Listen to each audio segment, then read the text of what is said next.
ਜੀ ਮੋਹਸਨ ਭਾਈ ਰਮਜ਼ਾਨ ਆਫਰ ਦੇ ਵਿੱਚ ਕੀ ਅੱਜ ਦੋਸਤਾਂ ਵਾਸਤੇ ਲੈ ਕੇ ਆਏ ਹੋ? ਇੱਕ ਤੇ ਡੀਲ ਤੁਸੀਂ ਲਗਾ ਦਿੱਤੀ ਏ ਤੇ ਅੱਜ ਦੀ ਦੂਸਰੀ ਡੀਲ ਦੇ ਵਿੱਚ ਭਰਾਵਾਂ ਨੂੰ ਕੀ ਦੇ ਰਹੇ ਹੋ?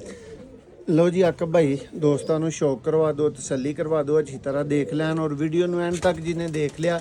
प्राइस इतनी सस्ती आकब भाई मिलेगी कि पता लगेगा रमज़ान ऑफर लगाई गई है। ਮੋਹਸਨ ਭਾਈ ਇਹ ਕਿਹੜੇ ਚੱਪੜੇ ਨੇ? ਇਹ ਭਾਈ ਚੈੱਕ ਕਰੋ, ਇਹ ਸ਼ਾਰਕ ਕੇ ਬਲੱਡ 'ਚ ਚੱਪੜੇ ਨੇ ਤੇ ਨਰ ਦੇਖੋਗੇ ਤੇ ਤੁਹਾਨੂੰ ਪਤਾ ਲੱਗੇਗਾ ਕਿ ਨਰ ਕੀ ਬਲਾ ਹੈ ਤੇ ਮਾਦਾ ਦੇਖੋਗੇ ਤੇ ਮਾਦਾ ਦਾ ਪਤਾ ਚੱਲੇਗਾ।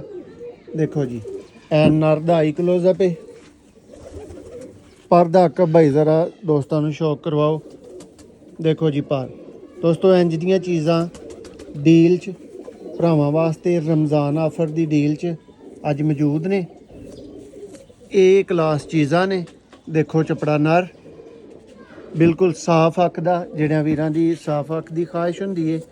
ਔਰ ਦੋਸਤੋ ਮਾਦਾ ਇਹਦੀ ਚੈੱਕ ਕਰੋ। ਮੋਹਸਨ ਭਾਈ ਜਿੰਨਾ ਜੋੜਾ ਹਸੀਨ ਹੈ ਤੇ ਸ਼ਕੀਨ ਭਰਾਵਾਂ ਨੇ ਉਂਝ ਵੀ ਮੈਨੂੰ ਲੱਗਦਾ ਲੈ ਲੈਣਾ ਤੇ ਭਾਈ ਇਹ ਉਂਝ ਹੀ ਲੈਣਾ ਹੈ, ਜਿਹੜਿਆਂ ਵੀਰਾਂ ਨੇ ਵੇਖ ਲੈਣਾ ਫਿਰ ਉਹਨਾਂ ਨੇ ਕਿੱਥੇ ਜਾਣ ਦੇਣਾ। ਬਾਕੀ ਇਹ ਵੇ ਕਿ ਅੱਲਾ ਜੀ ਦੇ ਨਸੀਬ 'ਚ ਕਰੇ, ਅੱਲਾ ਕਰੇ ਕਿ ਉਹ ਇਹਦਾ ਸ਼ੌਕ ਵੀ ਕਰੇ ਅੱਛੇ ਤਰੀਕੇ ਕਾਰ ਦੇ ਨਾਲ।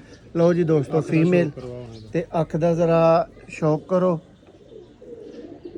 ਤੁਹਾਨੂੰ ਪਤਾ ਲੱਗ ਜਾਏਗਾ ਕਿ ਸਾਫ ਅੱਖ ਦਾ ਹੀ ਜਿਹੜਾ ਉਹ ਜੋੜਾ ਹੈ ਪੂਰਾ। ਔਰ ਆਕਬ ਭਾਈ ਜੋੜਾ ਦਿਖਾ ਦਿੱਤਾ ਹੈ, ਦੋਸਤਾਂ ਦੀ ਤਸੱਲੀ ਕਰਵਾ ਦਿੱਤੀ ਹੈ, ਚੀਜ਼ ਦਿਖਾ ਦਿੱਤੀ ਹੈ ਤੇ ਆਕਬ ਭਾਈ ਫਿਰ ਆਫਰ ਕਰਕੇ ਲਗਾਣੀ ਹੈ। ਤੇ ਦੋਸਤੋ ਆਫਰ ਸੈਮੀ ਫਾਈਨਲ ਕਦੀ ਨਹੀਂ ਹੁੰਦੀ, ਫਾਈਨਲ ਹੀ ਆਫਰ ਹੁੰਦੀ ਹੈ। ਤੇ ਜਿਸ ਵੀਰ ਦਾ ਦਿਲ ਕਰੇ ਦੋਸਤੋ ਸਿਰਫ 7000 ਦਾ ਪੇਅਰ ਹੈ ਅੱਜ ਦੀ ਡੇਟ ਵਾਸਤੇ, 17 ਡੇਟ ਵਾਸਤੇ ਦੋਸਤੋ। ਅੰਡਿਆਂ ਬੱਚਿਆਂ ਦੀ 150% ਗਰੰਟੀ ਹੈ ਸਿਆਲਕੋਟੀ ਪਿਜਨ ਲਵਰ ਦੀ। ਇਹ ਦੋਸਤੋ ਜੋੜੇ ਦਾ ਆਖਰੀ ਵਿਊ ਹੈ। ਬਹੁਤ ਸ਼ੁਕਰੀਆ।